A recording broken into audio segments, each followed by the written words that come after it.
When 68-year-old Young-Suk Lee walked up to the bank counter with her husband's old bankbook. Her children were already calculating how to split the tens of millions in insurance money. But the words that came out of her mouth shattered all their expectations. The password? I don't know it. My husband never told me. From that moment on, their real faces began to emerge. If this story resonates with you, please like and subscribe. Now, let's begin Young-Suk's story. November 2024. Inside a small apartment on the outskirts of Seoul.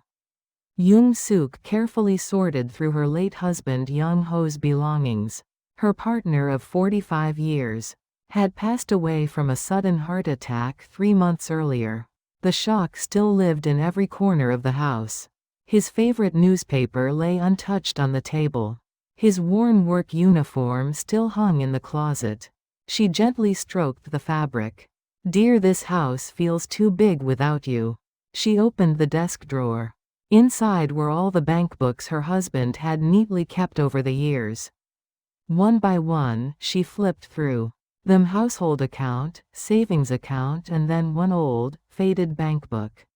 On the cover, in her husband's handwriting, was a faint 4-digit number.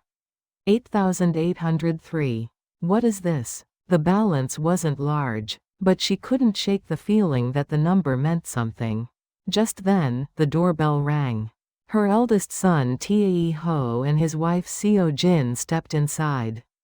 A week after the funeral, the children began visiting unusually often, not to comfort their mother, but to ask about insurance documents. When the second daughter Ha-young and her husband Min-soo joined, the pressure grew. They sat around her, their voices soft but intentions sharp. "Mom, the insurance payout is huge. We should help you manage it. It's too much for an elderly person to handle alone. Just tell us the bank password." When she answered firmly, "I don't know it. And even if I did, I would manage it myself," the atmosphere instantly chilled. That night, from inside her room, Young-Suk overheard her children whispering, "She's lying. She must know the password. We need to get it from her somehow." Her heart broke in ways grief alone never could. Her daughter-in-law began visiting with fruit baskets and exaggerated kindness.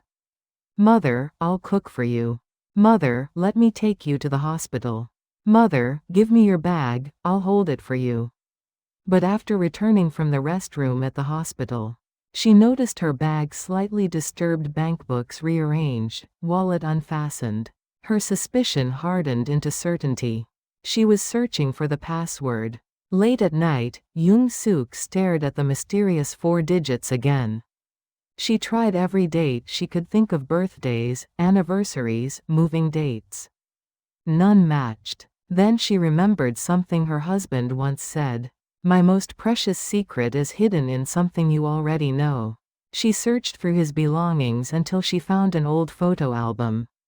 In the very back, written in his handwriting, "Remember 8,803. It was our happiest moment." But what moment? What place? The answer remained just out of reach. A few days later, her eldest son barged into the house. "Mom, stop lying. Tell us the password." How can a wife not know her husband's bank password? Are you planning to give the money to someone else? You could even get sued for hiding inheritance? Sued by her own child. That was the moment Young-Suk finally said, "Get out. Don't come back." A call came the next day. "Mrs. Lee? I'm attorney Dong-hoon Kim. I was your husband's old friend. He asked me to contact you only if your children began fighting over the money." He visited her home and handed her a sealed envelope, her name written in her husband's handwriting. Inside was a letter and a small key. In the letter, her husband wrote, "If you are reading this, it means our children have failed their test. 8,803 is the key. Attorney Kim will help you. You are not alone." The attorney added, "There's a place your husband visited often. Perhaps the answer is there." She remembered immediately the neighborhood photography studio. They visited the small photo studio her husband loved. The owner greeted her warmly. "Oh, Mrs. Lee, your husband left something here for you." He handed her a thick album labeled 1988-2024. On the first page, March 1988-8803. There they were, young, glowing, smiling under cherry blossoms, the year they bought their very first home. Behind the photo was taped a small safe deposit box, key, and the address of the bank where the box was stored. Her heart pounded. 8803 wasn't a password. It was a memory, their happiest one. Inside the vault was a legally notarized will, a USB drive. Her husband's will read, "All insurance money and assets go entirely to my wife, Lee Young-suk. If any child pressures, threatens, or manipulates their mother over money, they receive nothing. And then, live your life freely. I saved this money for you, not for anyone else."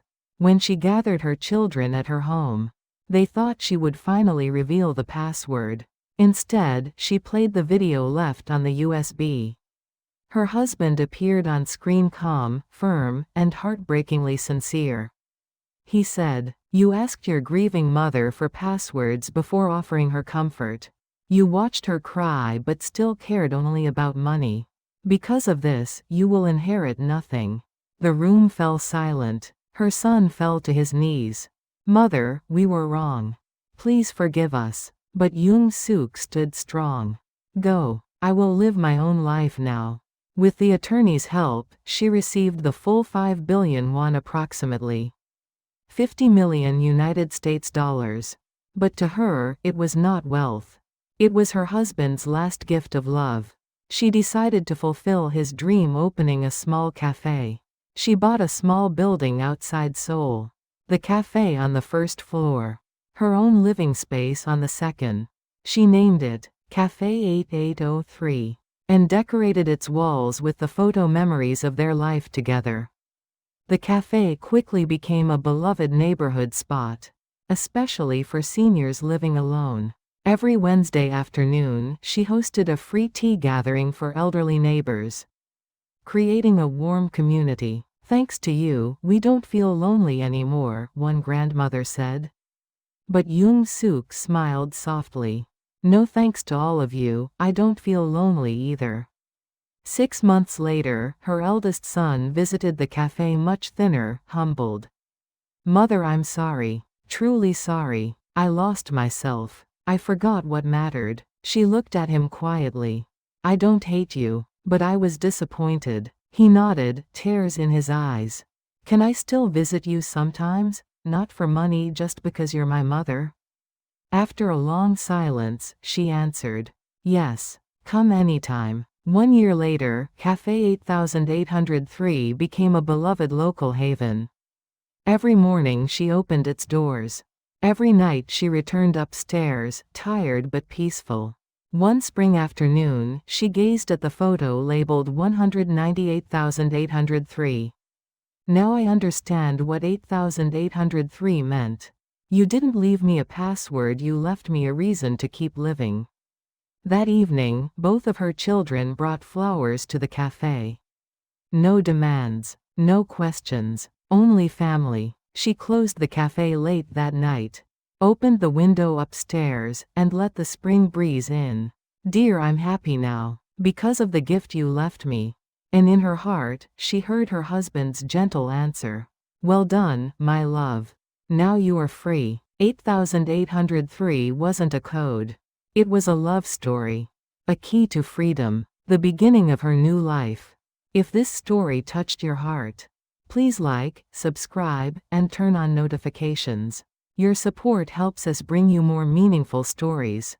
Thank you for watching. See you in the next video.